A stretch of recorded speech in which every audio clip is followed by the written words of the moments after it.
Dyslexia.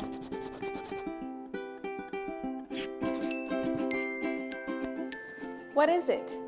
A learning disability involving difficulties in acquiring and processing language that is typically manifested by a lack of proficiency in reading, spelling, writing, and math. We live in a world of words. They're everywhere. Now more than ever, there's no avoiding them. Most people use them without even thinking. But for some people, well... So what causes dyslexia? Do you know that even the experts can't agree on that? One lady says one thing and the next guy says something else.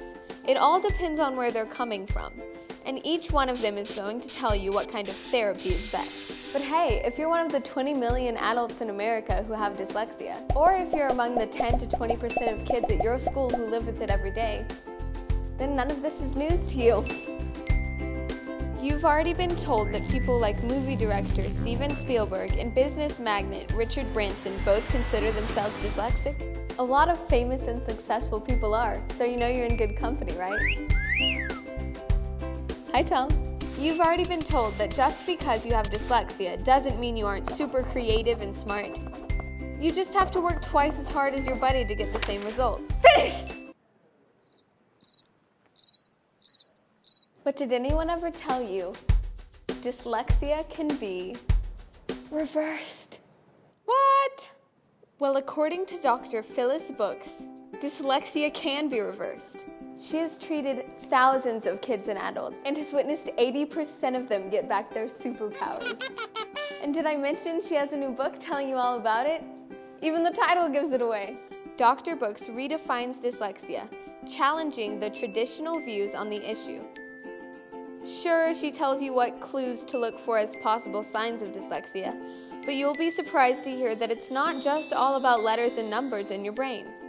Dr. Books says dyslexia is a complex neurological issue involving brain synchronization and neurological dysregulation, which may appear to varying degrees in relation to reading, math, spelling, physical coordination, memory, and decision-making. What? Okay, those are the only big words in the book. Trust me, it's super easy to understand. Basically, she's saying that dyslexia involves your brain and your body, the nervous system to be exact. And guess where that is? It's everywhere inside you. Your brain, your body, even your skin. That brain synchronization, neurological dysregulation thing, she means your timing belt is off, or like you have neural gaps that need to be fixed. She explains that these gaps may have happened at some point when your brain and body were first talking to each other. Something may have happened while your brain was developing that created a roadblock, a traumatic birth, a fall off your bike, or even a tough divorce. Don't worry, it all makes sense in her book. My favorite part? She tells you that what's best for a developing brain and body is playing music and playing games, and she doesn't mean video games. In the book, she explains how sugar is evil.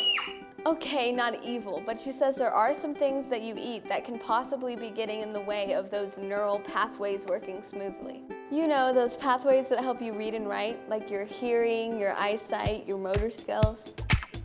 Whoa there, Nellie. You forgot to tell them. There's hope in them there pages. Hope, because based on new science, there are other ways of improving dyslexia that don't involve the usual tricks and workarounds. And just because you might be dyslexic right now, doesn't mean you have to be for the rest of your life. So, be brave and bold like Reversing Dyslexia Man. And pick up Dr. Books' book, Reversing Dyslexia, Improving Learning and Behavior Without Drugs, to learn how new discoveries in neuroscience can provide hope for reversing dyslexia. Hey brain, that's a tongue twister. Can you say that 10 times fast? Books is book, books is book, books is book.